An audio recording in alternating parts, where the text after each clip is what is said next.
There's a kind of silence in Ireland that I wasn't prepared for. Not the silence of emptiness, not the silence of boredom, a silence that has weight. And I remember the exact moment I felt it for the first time. I was standing at a bus stop in Dublin. It was raining. Nobody around me was on their phone. Nobody was talking. And I realized nobody here feels the need to fill this moment with anything. And something in my chest just cracked open. I didn't understand what was happening, but I know now. Ireland was doing something to me that takes months to name. And by the time you can name it, you're already a different person. That's what this video is about. When you move to a new country, you pack everything you can carry. Clothes, documents, the things that prove you exist. But there are things you pack without knowing. Things you don't list on any customs form. You pack your pace, the speed at which you walk, talk, think, eat. You pack your relationship with productivity, the idea that stillness is something to be solved. You pack your noise tolerance, which in most cities is set very high, because silence stopped being available a long time ago. I arrived in Ireland carrying all of that, years of it compressed into habit, and Ireland, completely indifferent to my internal schedule, just kept being quiet. The first week, it felt wrong, like something was missing, like the city hadn't started yet. The silence in Ireland isn't just the absence of noise, it's a cultural position.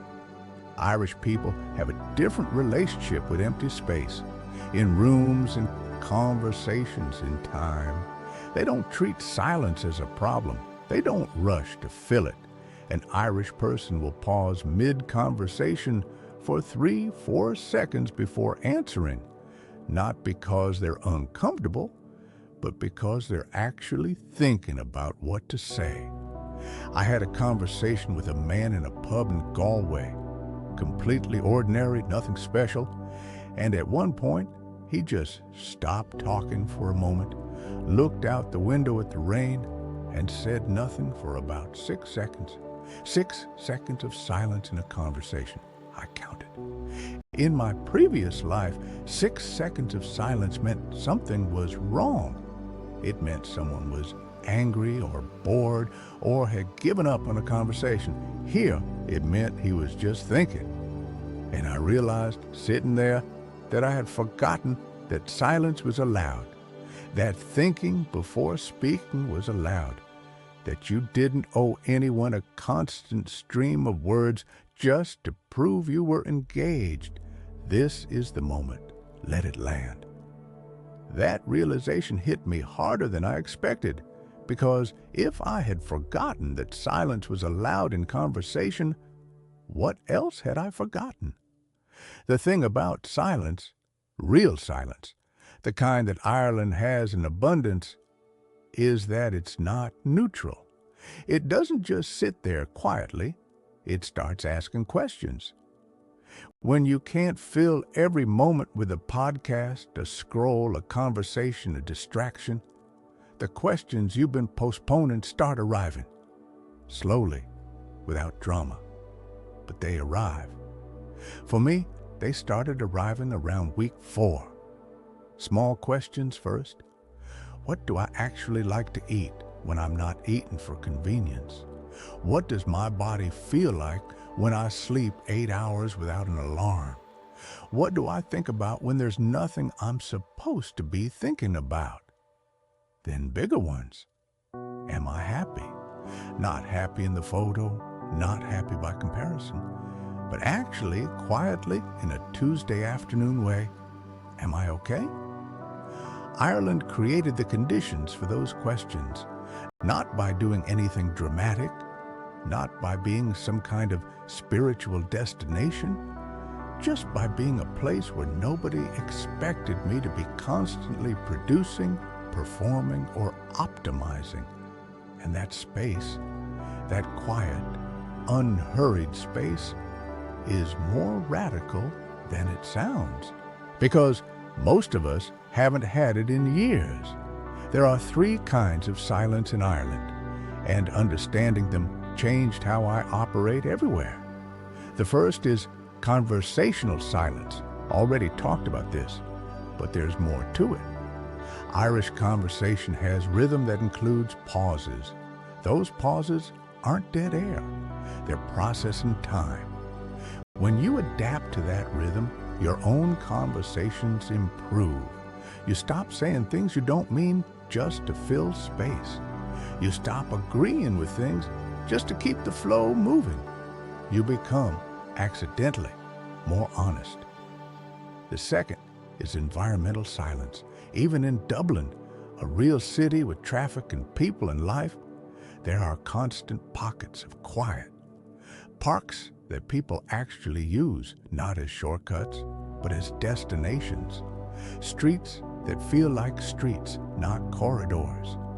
The countryside, 20 minutes from anywhere, that will make you understand why Irish people write so much poetry. There's a walk I did outside of Cork on a Tuesday afternoon, a Tuesday midweek, nobody's day off. And the path was full of people, not jogging, not exercising, just walking, in the middle of the week, in the rain. Because that's what you do in Ireland, you walk. And in that walking, something settles. The third is internal silence. This one is the hardest to explain and the most valuable. After enough time in Ireland, and I can't tell you exactly when it happens because it happens gradually, you start to carry some of that quiet inside you. Not as a personality change, not as peace and enlightenment, just as a setting that shifted. You start to tolerate your own company better. You get less anxious when nothing is happening. You stop mistaking busy for meaningful. That shift stays with you. Even if you leave, I came to Ireland carrying years of noise, the noise of a city that never stopped, the noise of my own ambitions running ahead of me, the noise of a life that was full but somehow still felt incomplete. Ireland didn't fix that. I want to be clear, Ireland is not a cure for anything, but it broke something open in me. It created enough quiet that I could finally hear myself think, hear myself feel, hear the difference between what I wanted and what I thought I was supposed to want. And that difference, once you hear it, you can't unhear it. The silence here has an emotional weight.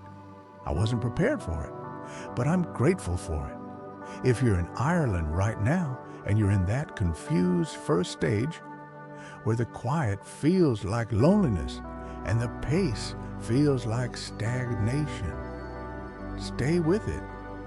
What you're feeling isn't emptiness, it's space opening up. And something's about to grow there.